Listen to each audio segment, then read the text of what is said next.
an Yep. actual game that we have to talk about. I know we've mentioned that several times for preseason, but it doesn't get any better. It's like I'm reminded every single year, and it doesn't hit you until after the first game that you're like, man, NFL football, the NFL season being here, Yeah. it just there's nothing else that equates to it. The level of just sports fandom, and the fact that we have great news, we have some great things from the Packers. I'm sure we're going to get into, and also some maybe surprising, somewhat, from what other people may say there. But I'm doing well. How you doing?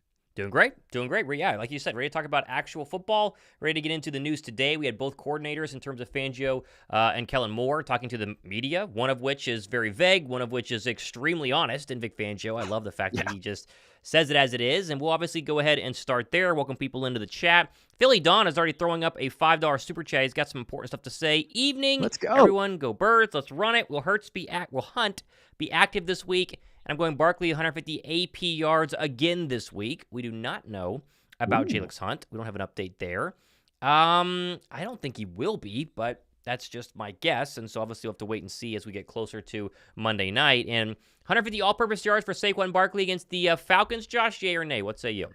I don't want to be the Debbie Downer. I don't want to be the pessimistic one here. So it feels like I might get shot here on the chat if I'm going to say this, but I feel like it might be a little bit. I'm not of a regression, more so just like make sure. Yeah, he got a lot of carries, a lot of touches. He did. Maybe let's just take care of business a little bit beforehand. He can come out of the game. Will Shipley can get some touches. So I'm not going to say it's for the sake of Saquon playing poorly or the O-line not blocking well.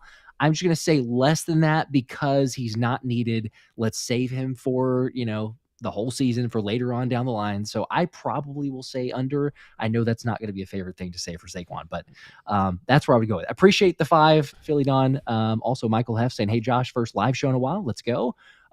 Everyone else, Linda, Jamar Davis, Nate. What's up, Nate? Nate's awesome, by the way. There's Nate. You're the man. There's Nate. Big fan of Nate. John We'll talk M, about what's Nate up? in a little bit here. Dev as well. Brian Fleming. Monster the Boss. Good evening, gentlemen. Robert Wallace. What's up, guys? Welcome into the live show, which has, I don't know if we call it breaking news, Josh, but a couple hours ago we learned that once Devin White is healthy, which maybe it's this week, maybe it's next week, we didn't really get a clarification on that, he will not be returning to the starting linebacker position. It is Nakobe Dean's job, according to defensive coordinator Vic Fangio. Again, goes against everything we were told and everything that we saw during Eagles training camp because it was White and Baun or White and Dean, but White was always involved. That is no longer the case. He has lost his starting job, and it will be Nakobe Dean and Zack Baun going forward. Josh, not a surprise, but I know you have some thoughts. Yeah, not a surprise. It just makes you question, I guess, in terms of where Devin White was. I didn't buy it, and I'm still not necessarily buying it from the we're looking to trade Devin White before the 53-man cut down or something like that. But you're like, okay, so why was Devin White getting all the first team reps? It's just a little bit odd. I understand that, okay, you're going to move people around, and it's not like Nakobe didn't get any first team. But Devin White was always the guy out there. It was Devin White and Zack Baun. It was the guarantee that you're going to see both those guys play first reps on the first team every single practice. That's what we heard. Now, he didn't get much play time in the preseason, but the thought or the speculation would be, well, he's solidified in that role. And yet, I understand, and we even said it, there was a couple instances of it being reported. It's like, well, okay, Nakobe Dean's playing well. He's showing out. He's at least worth a look.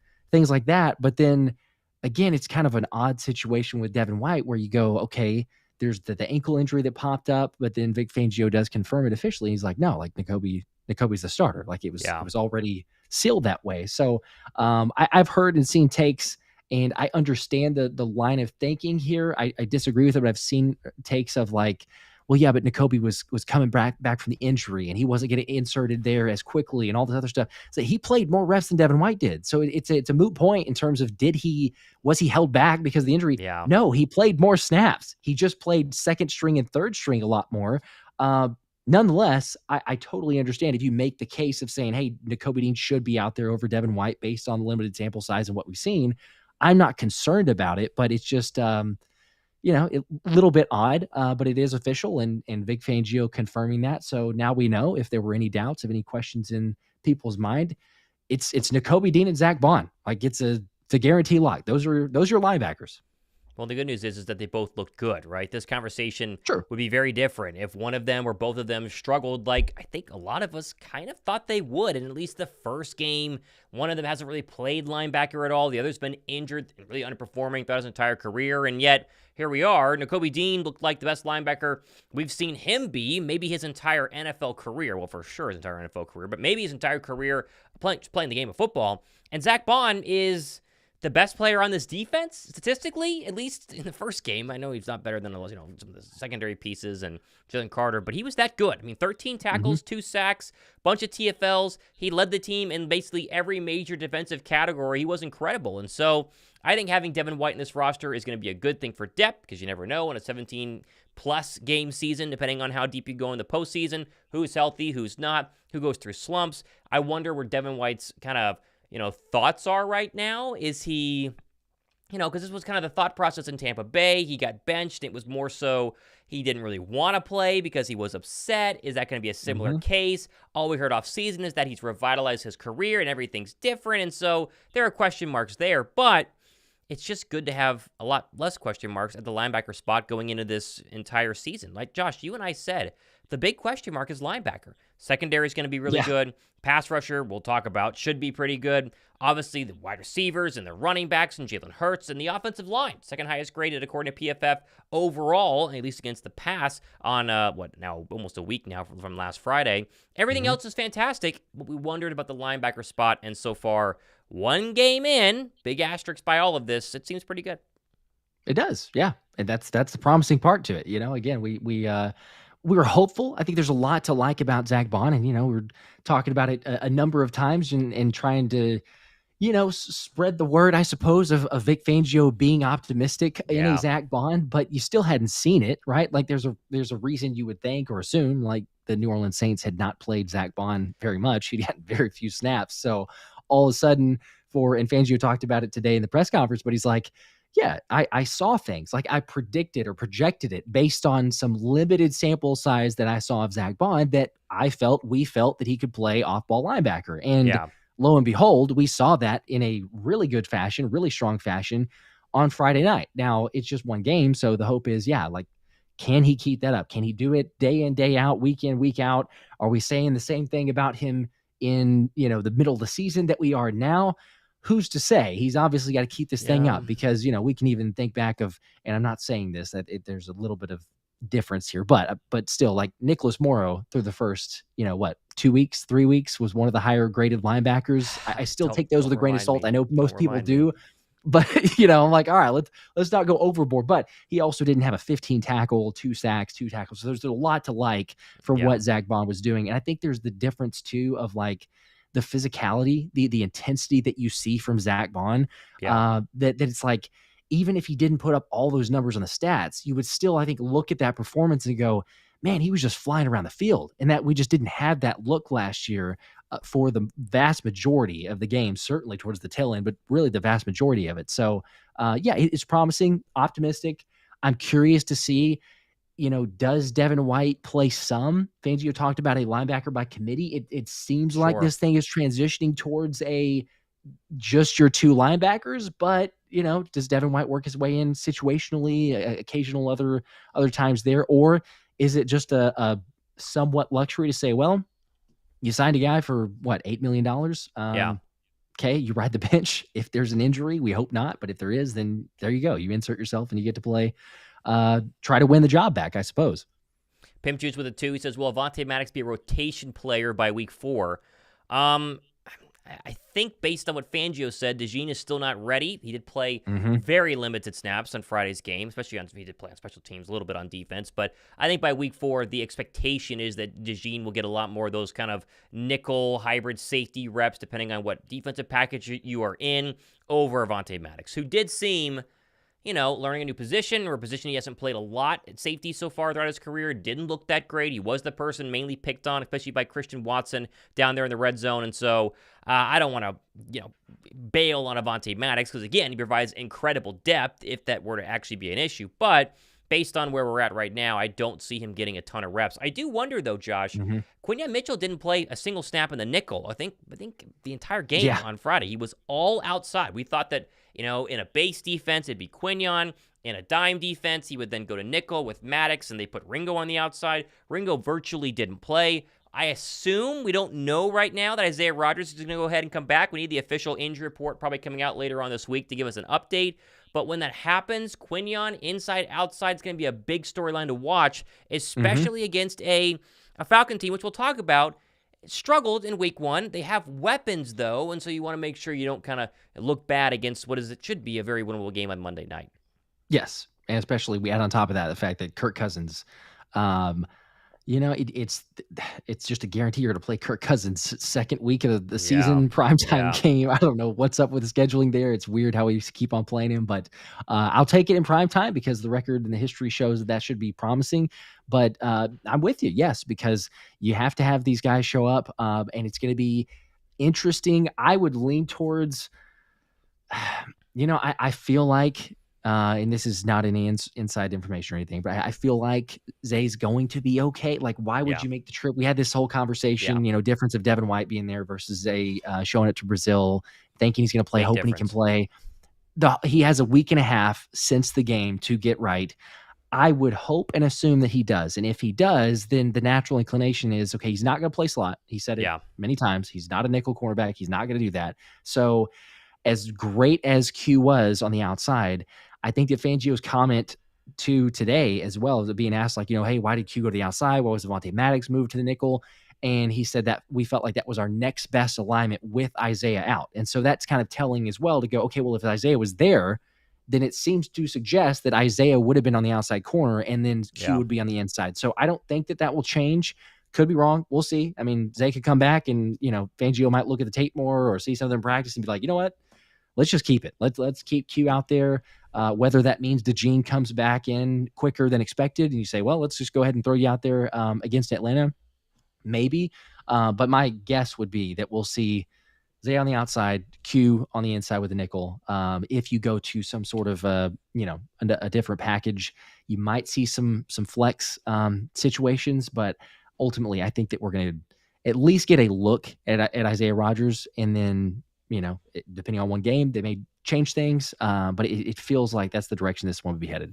I totally agree. Isaiah Rodgers did have a very good training camp. I know it almost seems like we're lying about Devin White having a great training camp because now suddenly he didn't, and now suddenly Nakobe Dean's the guy. But Isaiah Rodgers did have a very good training camp. The Eagles are very excited about his potential, his speed, his instincts, and really his resume with the Indianapolis Colts. I know it's been over a calendar year. We talk about how long it's been since he's played, but he definitely was one of the better cornerbacks, at least that season, in the entire National Football League. And if you can get back to the kind of the 2022, 2021 Isaiah Rodgers type of style, that's someone you don't want to just have sitting on your bench overall. So we'll go ahead and obviously keep an eye on if he's going to play this week or not. And hopefully, I think the expectation is he probably will. But a lot of people in the chat saying, when is the jersey giveaway? You got to go comment on yesterday's show, right? Yesterday's show for me.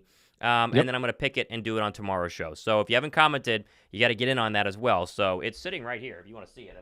I was going to say, there it is. It's been sitting in my room for a long time now, but boom.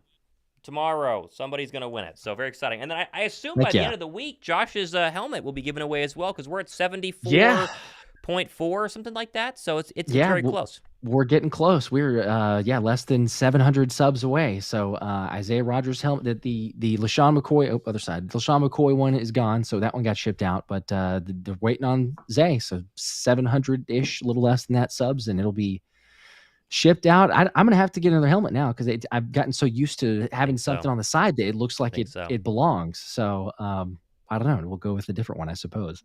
There you go. Let's quickly go ahead and just give a quick shout out to some new stuff that Josh and I dropped a couple days ago. There are our new merchandise lineup. We actually have merch. We got cool merch as well, as you see here. Link down below in the description box. Took a while. Yeah, Josh is rocking for a long time. His own Let's Run It shirt. Although again, the ones we've been wearing are the preview ones. The actual real ones are even better quality. We wanted some real quality. Mine's actually being washed right now, but we wanted real quality stuff here. So not only do we have the Let's Run It, and of course my logo as well. I am a big fan of all the other designs that we have going on here, because they actually correspond with an Eagles player, and so you're not just getting like my logo or Josh's logo, which are on the sides of each one, but you're actually getting Slim Reaper, QB1, Always Open, very popular so far, by the way. Most popular one has been Always Open, and then working on there we go. Some more here as well. So bunch of fun working on these. If you haven't picked one up, they're down below in the description box, phillylink.com, and there'll be plenty more coming up, Josh. Heck yeah. We got some exciting plans for several of those. That's the beauty of nicknames with players too. Being able to, put those on there. You got the Baby Rhino Always Open. Yeah, I've got the QB1, and I ordered a couple others. They haven't shown up yet, but pretty sweet. There you go. Check I'm biased. them out. We appreciate you guys, everyone who jumps in on that. I saw someone say get Isaiah Rodgers on the stream for the giveaway. I was going to ask if you were going to do that. I didn't know if you were going to, if he's free. I know he's busy. Will he jump on for $75K? Yeah, the initial, I don't want to guarantee. The initial thought where this thing was headed is I would say yes. I did get a 100%, but it sounded like he might be up for it depending on the schedule. So, right. I don't know, because again, the fact that it's really hard, it's impossible to know. I'm assuming that in roughly, I don't know, 2 days. I think tomorrow. Could be soon. Yeah, that's true. Could be even quicker than that. So maybe if he's got some free time, I know with the game coming up and everything, he's got to be prepared for that. So we'll see. I will give the opportunity. Let's just say that if he wants to. And so if it's like a delayed, couple days or a week or so, it might be better to have him hop on. But I don't know. I understand that he's busy because I've asked a couple times and he's been like, yeah, it'd be cool, but I'm busy, trying to win football games, which is understandable. Very fair. APOC Razor. Love watching you guys' videos. Appreciate that. The prediction for Monday's opener. We can go jump into that, Josh. I was shocked the Falcons were so bad, Josh. And again, for people who don't know my background, I currently live in Atlanta. I moved out here to host a radio show on the Falcons flagship station. I did the Falcons post-game show. Obviously, still an Eagle fan, but you go where the job calls. And so I covered the team, basically went to training camp for 3.5 years before starting this YouTube channel and moving on. And it was always trying to find the quarterback and trying to find the pass rusher, and they never had enough weapons. And this season, the Atlanta Falcons have everything that all the Falcon fans have been wanting. They have a quarterback. They have seemingly a great running back. They have weapons on the outside. The defense is vastly improved. 2 really good safeties, a super strong corner in AJ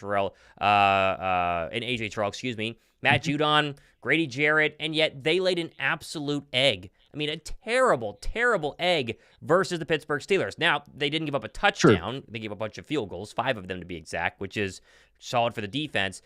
There are reports now, Josh, that Kirk Cousins, with his Achilles, is not fully healed. And I read a report today saying the reason they drafted Michael Penix in April was because they thought that Cousins was not going to be either ready or 100% healthy for the start of the season.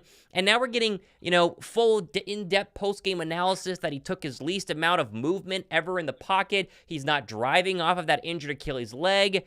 It looks legit like he is not 100%. And if that's the case, the Eagles should win this game very easily.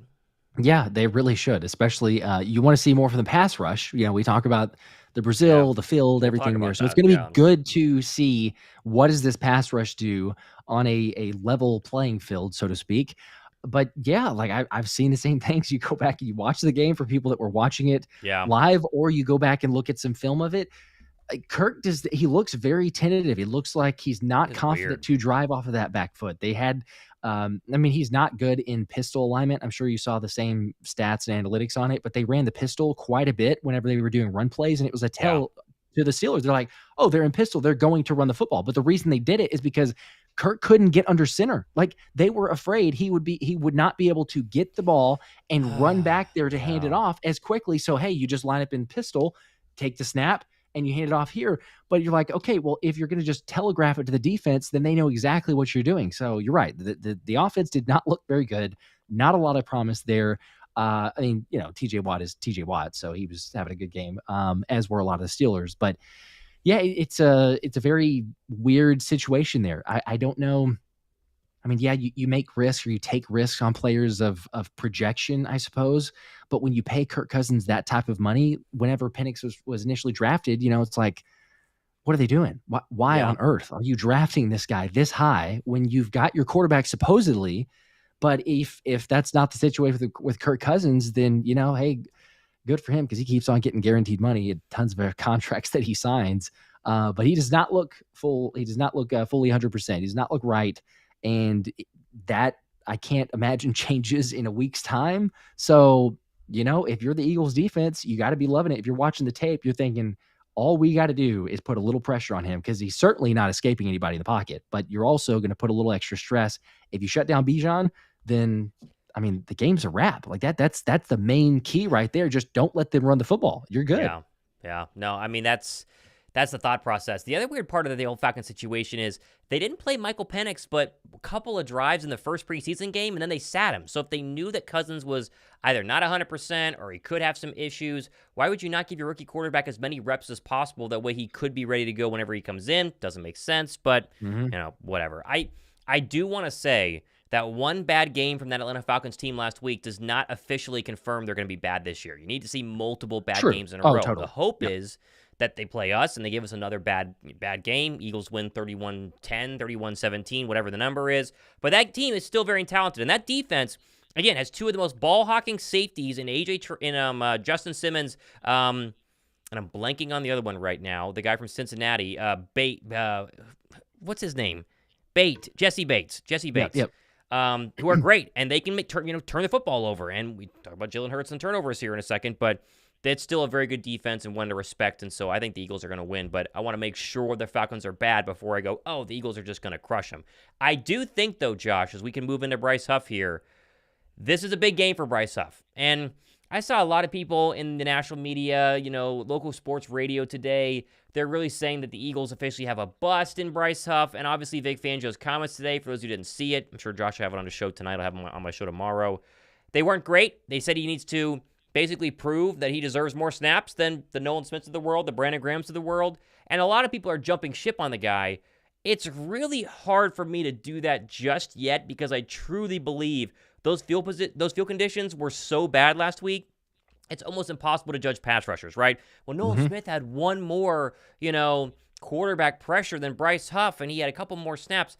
Very few people even got to a Jordan Love. Like the Packers are a great pass rush defending team. They're very good in pass protection, and there wasn't a lot of people getting in Jordan Love's face anyway besides Zack Baun. So I'm not ready to bail on Bryce Huff, but I do think if he goes goose egg, 0 pressures, 0 sacks, 0 hits on Monday night, then the conversation is going to really, really start to get ugly. Yes. Oh, I'm right there with you. He does need to show up. But I'm also not jumping ship either on Bryce Huff. And, some people did tell me that I can't refer to him as Agent Zero anymore until he does something. So I suppose I understand that. So we'll just call him Bryce Huff for now. Sure. But the fact that he is, you paid him this money, right? You want him to be that pass rusher. You need him to be that guy. He's got to show you something. Like, this is the moment here. You could totally discredit or just say, you know what, it's fair. You didn't do that on a field that was trash and everybody saw it. It's totally acceptable because I think it was both sides. You look at the Packers, their guys were slipping. Same thing for the Eagles. The argument that I also made, and some people were like, you're crazy because, and there's pessimists and, just people want to take all sides. And I get that. But it's like, okay, case in point, remember Super Bowl 57. Super Bowl 57 was not getting any sacks, was not doing anything to Patrick Mahomes. And that field was trash. But if you want to say the Brazil field, it was up there at the same level of trash. Like, it was not a quality field. It was probably worse. Yeah. And so you can't tell me, looking at Super Bowl 57, that we all of a sudden had terrible pass rushers. We had 70 sacks that year. So, that you take it with a grain of salt. It's like, all right, yes, they did not play well enough. Fangio, even as brutally honest as he is, he halfway gave some credit to the field, being one of the reasons, but he also said we need to play better. And so I'm in that same mindset. If we come away from, Monday night and we're sitting here going, well, hey, we didn't get a single sack, and the guys generated very little pressure. Bryce Huff didn't generate much pressure. He got 30 snaps. Fangio took him out. He's like, you're not playing well. Then that'd be the point where I'm going to go, all right, this does not feel great. Hopefully someone else can step up, but he's not living up to expectations, what we've seen so far. But he's just one game in. So I'm right there with you. We'll we'll have better, I think, more fair judgment and assessment on Bryce Huff Tuesday morning, knowing what we did for Monday night. I totally agree. And listen, this just probably goes hand in hand with why so many Dolphin players were so upset because Vic Fangio's the worst coach ever. And they're all complaining because Fangio's not. He's not a hierarchy guy, right? He's not going to sit back and go, well, Bryce Young was paid $17 million this year, so I got to give him more snaps than Nolan Smith, even though Nolan Smith was technically playing a little bit better. I mean, it's probably hard for egos in the National Football League when your defensive coordinator goes, hey, man, you're not playing well. You're supposed to be our starting edge. You're going to play, 3 less snaps or 2 less snaps than Nolan Smith. And I'm sure that a lot of players aren't fans of it. But this Eagle team seems to enjoy it. And I think if Bryce Huff can embrace it and use it to get better, which, again, playing in that New England preseason game, it was kind of a knock on him. And yet he came back and was like, man, I was pumped. He had his the best PFF grade of any of the Eagle pass rushers that game. He said, I needed to get reps. I think just giving him time is going to be the right move. And the Eagles need Bryce Huff to be good this year. Make no mistake. This Eagle defensive line, it needs that kind of edge rusher. You have Jalen Carter, who had a fantastic game. I think Jordan Davis played way better than people are giving him credit. He's a big body, hole clogging type of defensive tackle. He's not supposed to get 10 sacks this year. I think overall, Nolan Smith played better. Defensive line looks good. But they do need a double-digit sack guy somewhere. And if it's not going to be Jalen Carter, which it's tough as a defensive tackle, not named Aaron Donald to do. True. It's either going to be Josh Sweat, Nolan Smith, Brandon Graham, or obviously Bryce Huff, and Huff is getting paid millions of dollars more than everybody else. It needs to be him this year to go ahead and kill all the haters, to kill all the doubt that the haters have out there, and prove he's a legit pass rusher that I think he will be once he gets on solid ground on Monday night. Yeah, we've talked about it a number of times, but he really, in a way, unlocks the pass rush because you can start having not as much focus on Jalen Carter. You go look at the reps for Jalen Carter, and we'll say this again: PFF grades you take them with a complete grain of salt and just throw them out the window. Honestly, a lot of times because Jalen Carter was apparently the worst defensive lineman grade on the Eagles. Yet, I'm sorry, with our own 2 eyes, we watched him and he was not the worst defensive lineman out there. So, sure, did he miss some plays? Yeah, and a lot of the guys did. But there's also the field and the slippage and everything. But he also made plays where you're like, when he was not double teamed, I mean, just one arm, I can't remember who it was against, but just one arm just truck him and all of a sudden get into Jordan Love and create a pressure there, create a miss throw. So Jalen Carter is going to do what Jalen Carter does. But if you're not able to get pressure on the edges and you're not able to help him, then all of a sudden they're like, well, hey, we can double him. We can possibly even triple him depending on how much pressure is coming. And he's not going to be able to do wonders like he can. So if all of a sudden Bryce Huff is getting through and you have 10 plus sacks, you have some guy that you're like, we got to focus on, we got a game plan against this guy. Then Jalen Carter can get a little bit of a break and you go, hey, every once in a while there's a one-on-one and Jalen Carter's going to win. I mean, it's crazy to say this, but we see this so many different times. It's like every single time it seems like when Jalen Carter recognizes, oh, I got one-on-one, it's like bang. I mean, he will win that rep so quickly. So it's dangerous and it's exciting to see if we can get that. But we got to start with Bryce Huff, then see it from the others. Josh Sweat, I mean, he's got to, he's playing for a contract. He's got to live up to expectations. Doesn't necessarily have to be a top sack getter, but he needs to live up to that. Shout out to BG, though, by the way, a friend of the show, been on here. But he did fairly well. I mean, considering all the D-line, he was out there playing a lot of snaps. Fangio said, hey, this is not one of those farewell tour, like you just get an easy ride, you're going to play snaps. The best in the run game, that is one thing. I mean, I know no one really is going to, knock BG, but like you can count on him in the run support. And you see it a number of times when you watch the tape of like, that dude is strong as an ox and he's just going to hold ground. And he did it so many times. So again, against Atlanta, we'll see how many snaps he gets. But when you see him out there on the edge, I immediately, in my mind, I'm like, all right, that side should be solid because BG's going to be good. He's going to hold up his end of the bargain when it comes to the run support. Yeah, I saw some people really kind of try and knock the Eagle defense. I think overall, Eagle defense is pretty good, Josh. I mean, the amount of times they were backed up early, that could have been a 14-0 game very quickly. The Cedric Gardner-Johnson missed tackle in the open field is very clearly a slippage issue by the fact that you're playing on a soccer field. Probably stops and holds them to maybe 3 points there. I thought overall against, again, everybody's Super Bowl favorite pick in the NFC. It's like Niners and then the Packers. It's a sexy pick with the Lions mixed in there as well. I thought they did a pretty darn good job, and so I'm not really buying the idea that the Eagles are going to be really bad. I honestly, I was watching Nick Wright's doing, who I have not heard back from, by the way, so it doesn't seem like it's going to happen, but he's avoiding me, which obviously makes sense because he put Philadelphia way low on his tier of, his ranks every team. And they were and two he lucked tiers. Out. Go ahead. No, and he lucked out with the Chicago. I thought about this weekend because I was like, oh, they're going to lose to Tennessee. This will be great. And then, I'm sure just winning with Chicago. Yeah. I told you they're going to be so great. It's like, okay, sure. Very much lucked out. But he had the Packers still like 2 tiers ahead of the Eagles. And it was like the Eagles defense looks so suspect. It looks bad. I think the Eagle defense looks really solid. And I do think that Monday night's a great opportunity to showcase the rest of the world that, hey, this team is very legit. And again, let's get into Jalen Hurts for a second here, Josh. I thought Jalen Hurts had a much better game than people give him credit for. I thought Jalen Hurts had 2 bad throws. The first throw of the game, or the first interception of the game, which was no excuse, trying to make a play when he shouldn't have. Clearly there were jitters, whatever you want to call it. No excuse, they're terrible, right? And then it was not the second interception. It was the almost pick six he threw on that kind of hesitated bubble screen. I think it was to Smitty on the left side. Yep. That should have been a pick as well. Those were the 2 bad throws.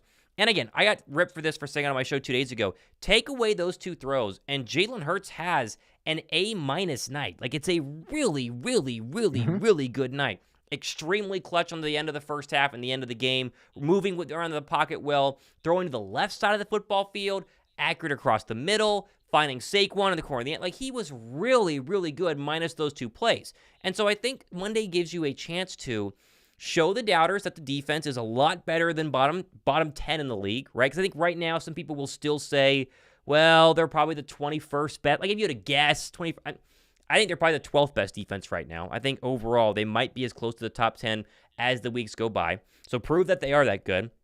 Double down on Saquon, because there are some people out there who will say it's a fluke, 3 touchdowns is going to happen all the time, which it won't. But if Saquon goes for $120 and 2 touchdowns, $120 and 1 touchdown versus the Falcons, the hype train keeps rolling. And if Jalen stays clean, Josh, like he did every single day, apparently in training camp, you're scoring 30 points every single week. There will not be a team that will hold you to under 30 points.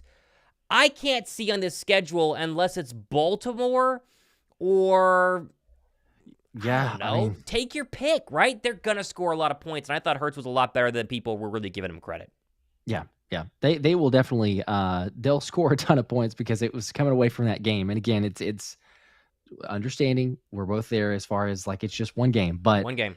You saw it and you're like, the offense was not good for the at least the first half of the first quarter, if not even longer than that, because just the rust and the turnovers and the miscues, and it's like, what are you doing? And then all of a sudden it's like they wake up and you have a couple big scores or big drives and you put up 34 points when you do look at the game. And I think that overall, like the offense was just like, okay. I think it was better than last year because you love seeing the motion. That was fantastic. And you see the differences. Really, you see the potential of this offense. Heck, Smitty, shout out to Anthony DeBono, who's here, by the way. So good evening. Hey. Anthony's got the nickname for Smitty going from the Slim Reaper to the Slot Reaper. I kind of like that because, Smitty played more snaps in the slot than he did on the outside. And so, we had talked about like how much is he going to play in the slot. To see that, and to see how Smitty's able to use, I think that you talked about it, and I've seen a number of people as well, but the route tree, Smitty, where he's running across, it's like, thank you. Use him to the full ability because his talent is insane and he's incredibly consistent. You know what you're going to get from him. So, yeah, there's like lots of good parts to it, but it's such a strange game. Like, I came away from it initially, the high of, okay, we won. But then the more that I've just kind of tried to think about it and analyze it and go through the film, it's like, man, it was such a weird game. Like it's so game. Up and down, like there's game. Moments where like, my gosh, this offense could be great. And then you're like, what are we doing? Like there's just, and again, it's rust, it's first week. You're seeing some things that maybe you hadn't seen before in camp. I totally get that. Like, there's a lot of things that you could throw out there, but overall, I think the part that you come away from it is saying, there is a incredibly high ceiling for this offense that they didn't even get close to reaching in that week 1 game. yet they still scored 34 points. 34 points, yeah. And they've got all the playmakers to do it. So it's the same thing that we've said all along. If you stay healthy, this offense is going to dominate. They are going to score points. They are going to put pressure on defenses.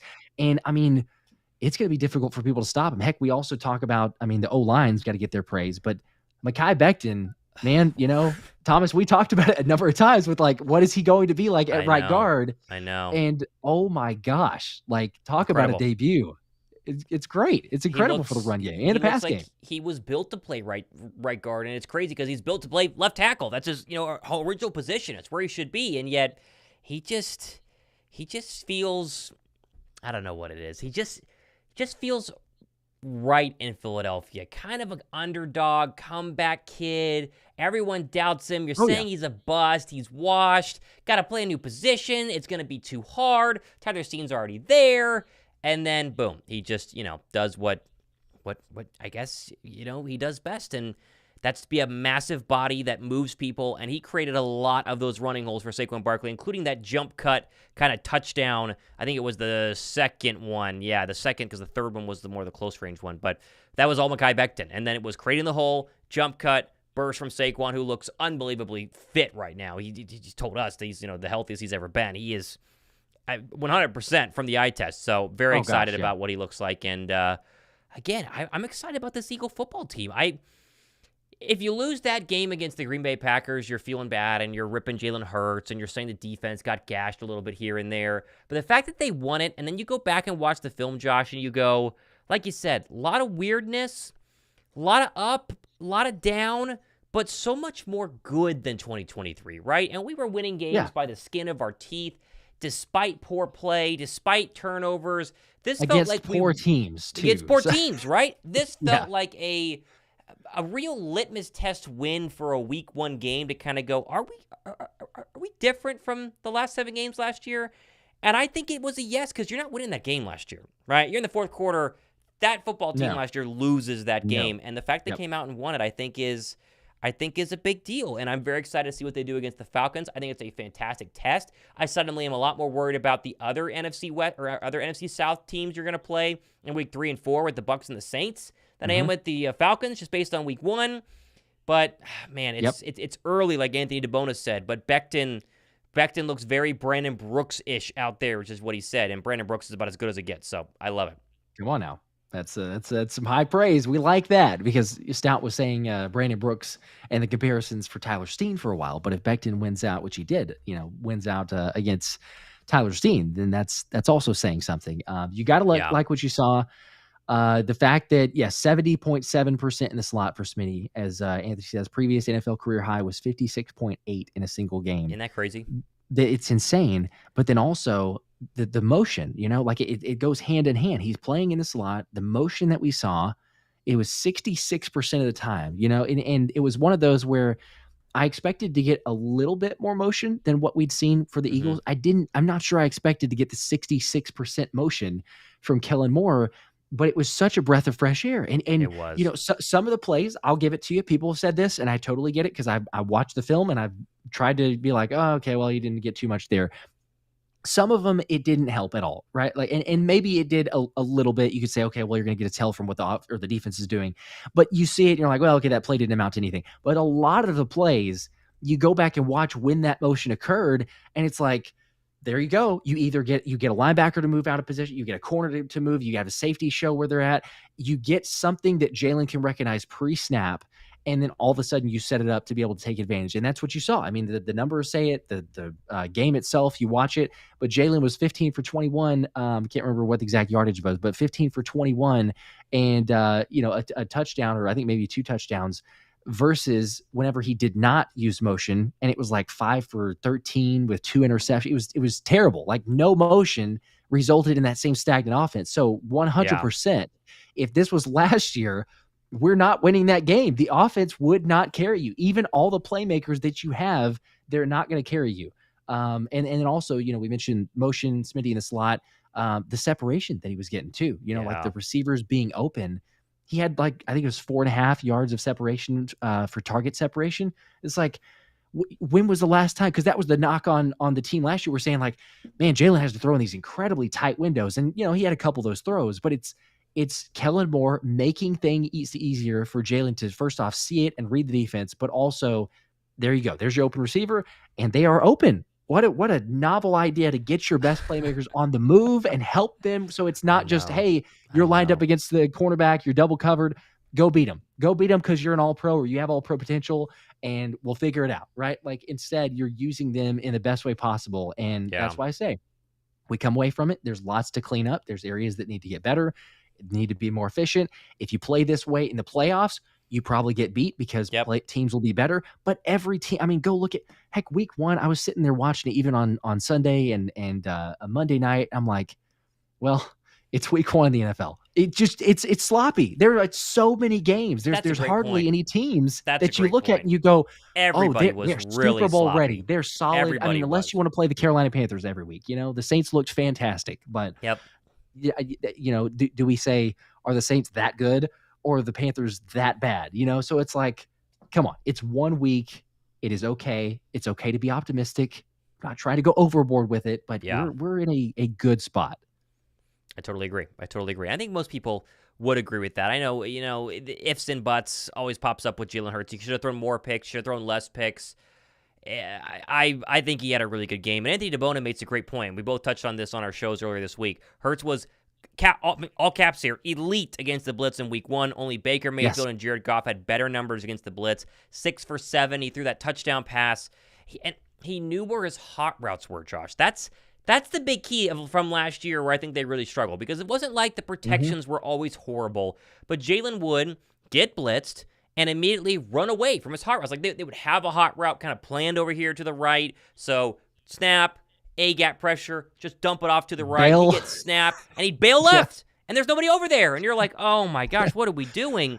This year already, he's going to the line, seeing the blitz, making an adjustment. Maybe he's creating the hot route. We don't really know. Boom, turn, Smitty, 5 yards, live to die another day. Same with Goddard, did to A.J. Brown a couple of times. It's a breath of fresh air, and again, you have a long way to go, but if he continues to build on what is a brand new offense, he's learning a brand new system, and he looked pretty good in it in week 1. By week 10, Josh, he should be pretty darn good, and he has the weapons to just go absolutely buck wild in the rest of the NFL.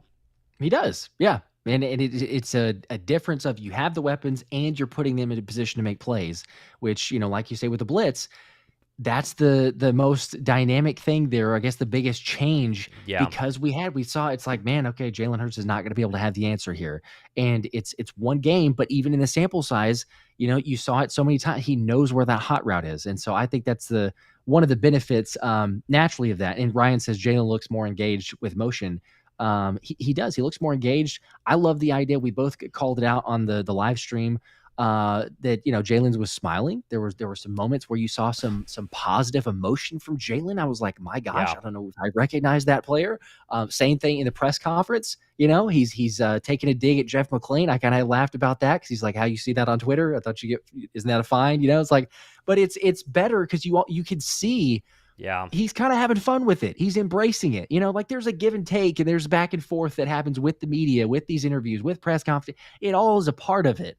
But instead of like, man, everything just felt so forced and felt so just forced. Like miserable. So and I don't know, like depressed or what it was, but really it was just depressed. Like, come on. Yeah. Like we won, like, sure, we didn't play well, whatever. Like I get the mantra. I get the same old tagline of, the standard and we got to play up to the standard and all this other stuff. But like, you can have some fun with it.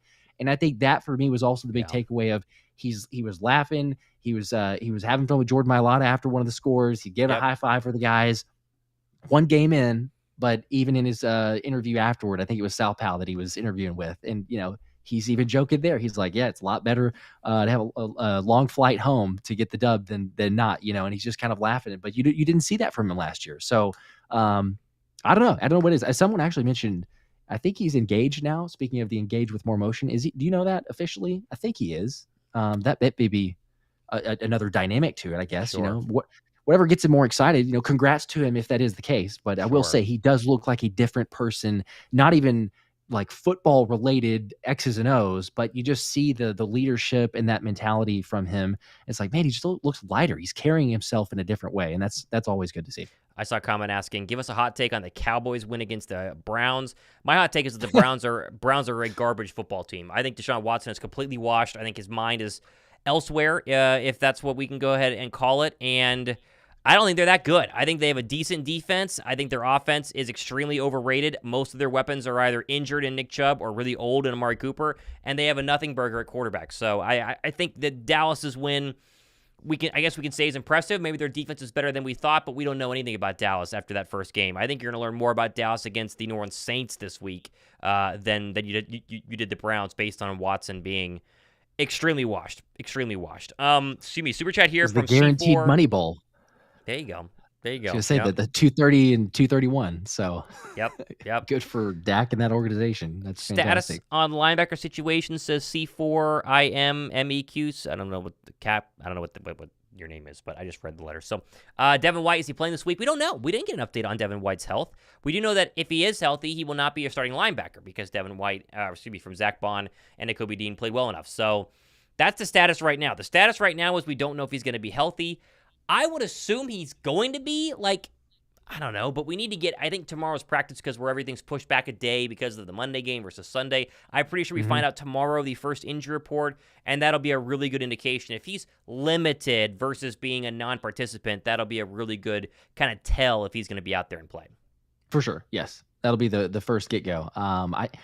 You know that he's, even though he's not starting, that there's extra motivation to be like, I got to be 100% healthy, get out there, be ready to go, because if anything happens, it's time, and I'm sure that he's probably thinking that way. I would imagine that, it's like, there would be an opportunity at that point in his mind of, hey, go win back the starting job. If I play well enough, it's the NFL. Things happen. We don't wish injuries. We hope everyone stays healthy. But if it does take place, then you got to be ready. So I think he's probably doing everything. That's also most likely why he didn't go to Brazil, to get that extra rehab, get the extra treatment.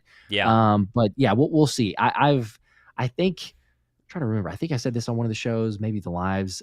If I had to guess, it seems like Isaiah Rodgers will be more ready, a chance for him to play versus Devin White. If it was only going to be one, I would feel like it'd be more of a Zay situation than not. But we'll see. I think it was Call Me Q, by the way, for that name. But interesting. Dunno Shipley just asked, is Rodgers playing?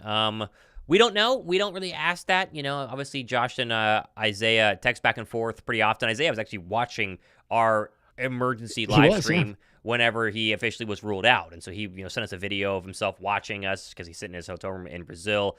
He's very supportive. And obviously we are probably closest with him than any other Eagle that we talked to during the summer, but we're not asking, we're not pestering him. Are you going to play this week? You're not going to play this week? You can't really tell us either way, right? It gets into the whole, NFL lines, and you got an official injury report, in or out. The 49ers are going through that. We don't want to be, I was just say, we don't want to cost the They should draft definitely pick be getting a fine or a like draft the pick for that, for with sure. Jordan Mason. Yeah. But we don't know. That thing was wild.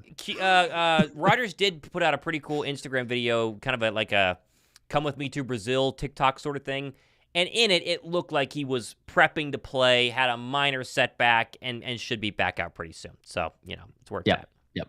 Yeah, and he had tweeted, I can't remember who, there was somebody that was like, it was a healthy scratch or injury or something like that. And he tweeted back and he was like, are you kidding me? He's like, healthy scratch? Yes, He's like, I wanted to play. He's like, but I'd be better for me to be 100% for my team than 50%. So, who's to say how long that takes to get back to 100%? But it was one of those where that he thought there was still a chance, which is why he went down there and, got a limited practice in beforehand. Just unfortunately didn't work out in week one, and, you move on from there. But should be fun. Joshua Gray with the 5, he says, so knowing how Vic rolls, y'all think Q could just stay at strong side cornerback full time? I think Hurts just had with Ruster playing hero ball. Mentioned the Q part here early on. I think you're still going to want him to run in the slot because, again, you saw what the Packers tried to do with Christian Watson versus Avonte Maddox, right? They found that favorable matchup. It happened to be in the slot, and they took advantage of it. And so I think you'll see Q in base defenses. Maybe, he goes to the nickel or the slot, or the nickel in nickel defenses. Rodgers comes out there. Rodgers is going to have a position to play on this defense. He's going to for sure do kick returner on the new dynamic kickoff sort of thing because of his speed and return abilities, but he's not getting benched from just, missing the first game. So I think that he's going to, find a way to play both in Vic Fangio. And Rust playing hero ball, I think a combination of both.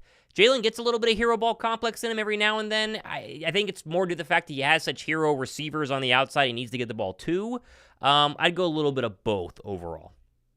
I agree. Yeah.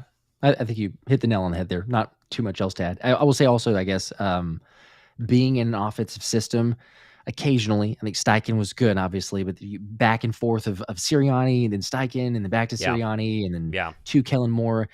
I think there's some ingrained in, okay, I had to be playing hero ball in a sense with Sirianni. So there might be some bad habits, if you will, from that side of like, oh, maybe let's try to make something more happen than we need to, based on, the play calls and what Kellen Moore, but even Kellen, and again, this could be falling the sword, but even Kellen in the press conference said like, I needed to dial it down. Like there were some moments where I got overboard or over aggressive. So, again, it's week one.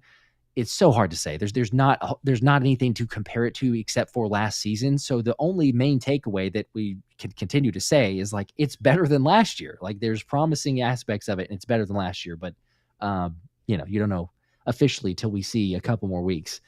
Fitness said, Josh, can you tell Zay he owes me money because I bet he'd have the first touchdown of the season. So Zay would have the first touchdown of the season? Wow. I don't know what that payout was, but that was a risky bet. Crazy. I hear you that he wasn't out there, but man, if you take a Isaiah Rodgers pick six for the first bet of the season, I'm sorry about you. Yeah, I'll let him know, sure, at some point. I'm sure he'll be really concerned of all the things that I can text him about. Hey, man, there's you owe a lot of people money who took a first touchdown. So I can appreciate the confidence in him. I'm sure you could appreciate that too. But yeah, that's very risky.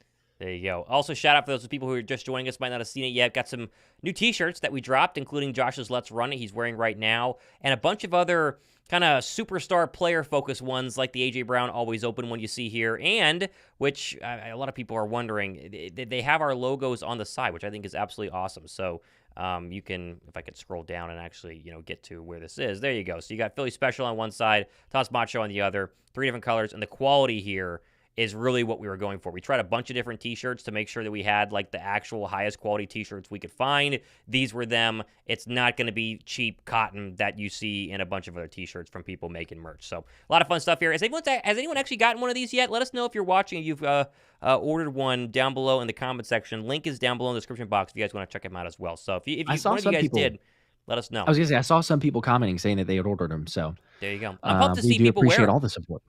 Heck yeah. That'll be a blast.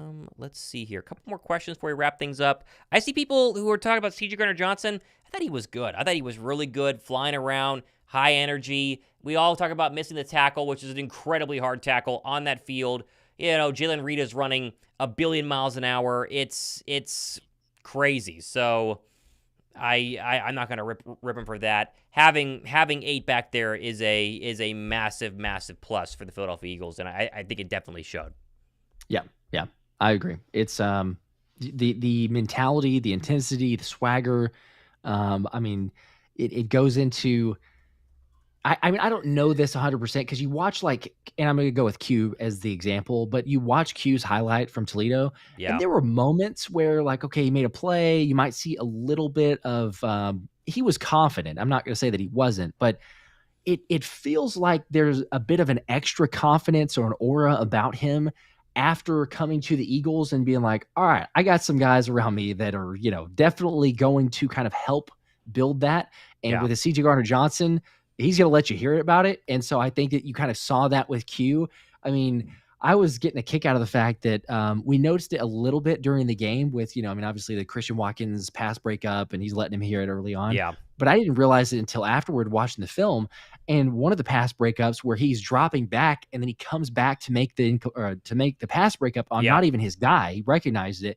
Then he goes over and he's jawing with Rashawn Gary. It's like, if you have the confidence as a rookie to be like, he's got crazy hey man, confidence. I'm here, so the fact that he was doing that and showed up the way that he did, I'm like, okay, everybody already loved Q, especially with the draft pick there. But the fact that he has that type of confidence, I'm like, you know what? We're already sold.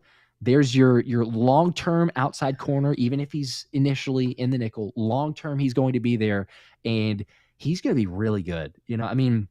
We've talked about this overreaction, and I get it.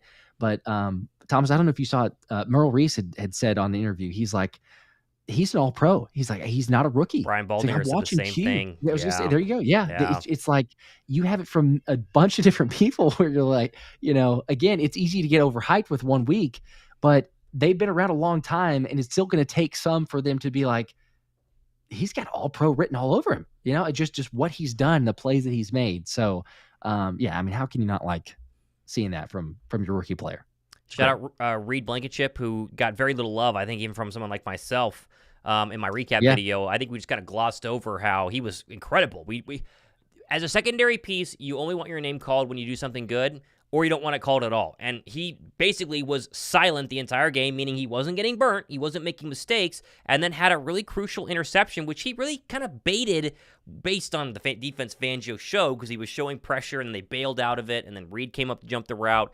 It was a really well-done play that got the Eagles kind of going there in the second half, and credit to the Ghost for, again, people were saying, is he actually a starting safety in this league? Is he going to get beat out when Cindy Brown comes back? Is he going to lose his job?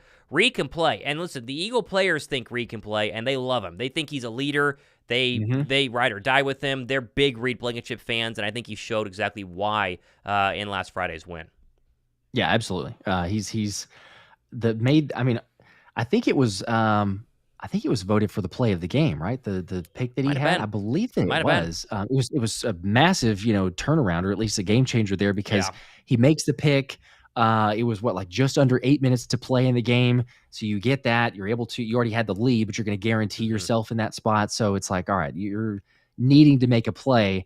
And the way that he comes in with that interception too. I mean, it was like, I think RG3 had commented saying like it's something out of a video game, and that's what it looked like, because it's one of those where it hits him in the bicep, and normally, it'd be like, how's he going to make this catch? Yeah. And then he somehow gets his hands on it and able to hold on to it. And he's made, a couple of those against the Packers, we remember from last year, but he's just one of those players, and it's a great nickname. The Ghost is like perfect for him, because he's one of those players that you just don't see a lot. Yep. Most of the time when he's full speed, healthy, because he was hurt last year, played a lot of games, tried to play through that. But when he's healthy, he just seems to be around the football. Like there's a lot of times you're like, man, there's a turnover. Hey, look who that is. It's Reed Blankenship. Or hey, he's right there to make a play.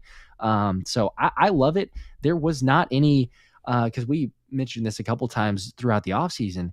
It kind of kept coming of like, there's not a big concern if Reed Blankenship is out there with C.J. Gardner-Johnson. I think that it's like, hey, you got your safeties. That's solid. Yeah. It's just more so the health and longevity. If they can stay healthy, you don't really need anybody else. But that's the big question that keeps coming up is like, okay, like when C.J. Gardner-Johnson went out for only one play, thank goodness. But when he went out, I mean, we were sitting there live stream. Shout out to the 130,000 of y'all that hung out. But, sitting there going like, yep. Oh my gosh, is this it? Did it start on week 1 that we're going to have an injury now? And we did not.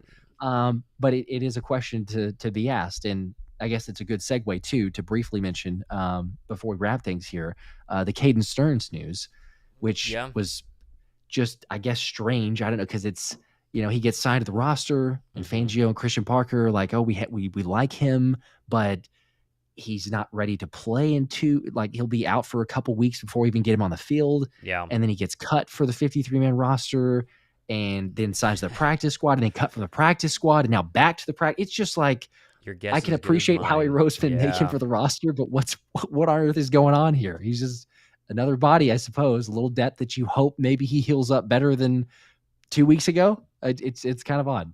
I guess. Yeah, we'll see. Shout out to Darius Slay too. I saw somebody say that Big Play was making a lot of good plays. Only gave up two catches for like 15 yards. Again, didn't say his name a lot, but he was fantastic. I said that defense is a lot better than the national media gives them credit. A lot better. People are acting like it's going to be 2023 all over, or 2022 all over again, where you get in the postseason and then you go to the Super Bowl, you give up a bunch of points, but you score a lot of points. I think the defense is going to scare a lot of people, and I think they can match up really well cover-wise against even the best receivers in the league. And when you play the Dallases of the world, the healthy Rams of the world, you play maybe Jamar Chase and Joe Burrow, though they're a little questionable after their loss week 1. They're going to match up very well. So, obviously, we'll see how that goes the next couple of days. Be sure to go ahead and subscribe to both channels, because Josh's giving away his helmet. If you have not gone to my video yesterday, we're giving away, you're going to get entered in for the Westbrook jersey giveaway that's going on tomorrow. So be sure to watch the video for that one to see who wins. We got plenty more stuff happening, hopefully very, very soon. We do. Absolutely. And real quick, just to wrap up on the veteran, you shout out to Slay. I was thinking this myself of like, there's kind of like a expected, and not in a bad way at all. It's totally good. It's like an expected, hey, those guys are going to perform. And so, in the recap video, it's like I did touch on it very briefly, but similarly to like Slay, he didn't get Yeah. the ball thrown his way, but that's a good thing. As you mentioned with the cornerbacks or secondary, you don't want your name mentioned most of the time because it means, well, hey, the quarterback's not going to throw your way because you were guarding your man or you were in the position where you needed to be. Yeah. That was with Slay. You kind of just expect it. He's going to be fine. You kind of expect it with A.J. Brown's going to make plays. He made the 67-yarder, which is fantastic, and it briefly got mentioned, but it's also one of those that you kind of gloss over of saying, Yeah. that was a 67-yard play that A.J. Brown just made that was phenomenal. But it's like, yeah, but it's A.J. Brown. Like, you're just guaranteed automatic. And same thing for Smitty. Smitty had 7 catches. Out of those 7, 5 of them were first downs. I know. And 4 of those, I think, were behind the sticks. Like, he got yards after catch to make it happen. But it's also one of those where I'd say the same thing. Well, yeah, it's Smitty.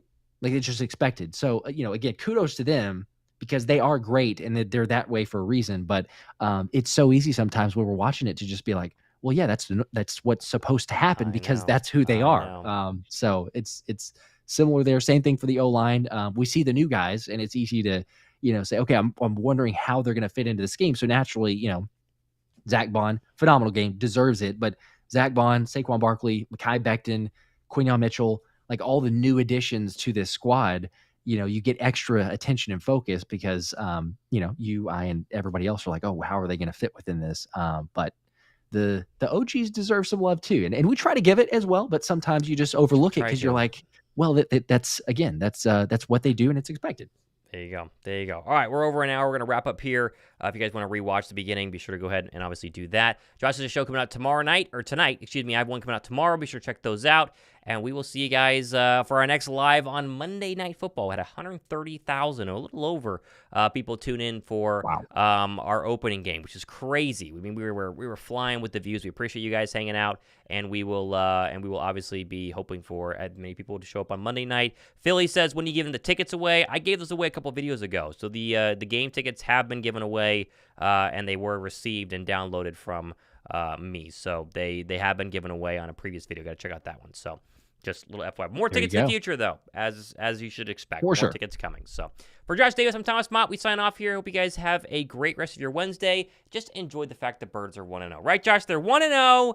That's what matters. We'll see you guys in the next one. Go Birds.